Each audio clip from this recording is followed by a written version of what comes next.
večer, milí přátelé. Kdybyste viděli, jak je to pěkný pohled na vás, tak byste mě to zdá viděli, že mám to potěšení. Jaro je tady, rok s rokem se rozešel a zase sešel a my opět jsme tady. Takto přivítala návštěvníky profesorka Jarmila Krátká, posluchače jarního muzikálového koncertu studentů 2. ročníku muzikálového herectví Divadelní fakulty Janáčkovy akademie múzických umění v Brně za klavírní spolupráce Lenky Císařové v neděli 13. dubna.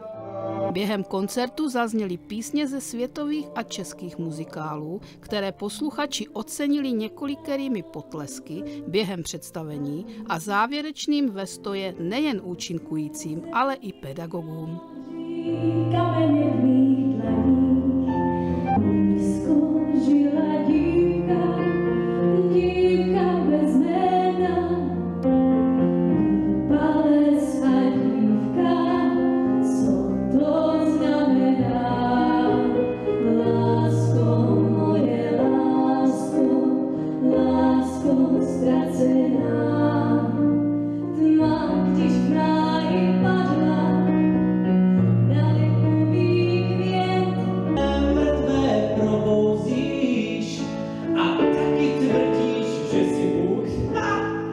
Tak přistup ke mně blíž, si víc nepomícká mi zázraky čin.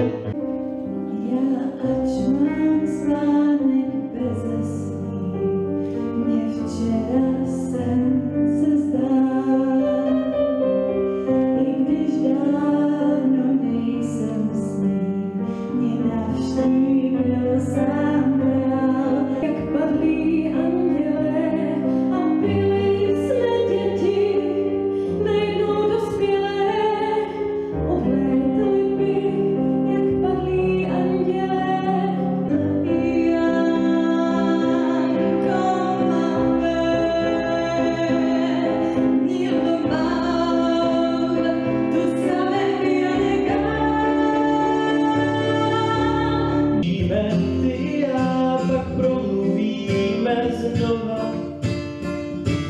Život je prožitý a v rohu mlčí pěsy.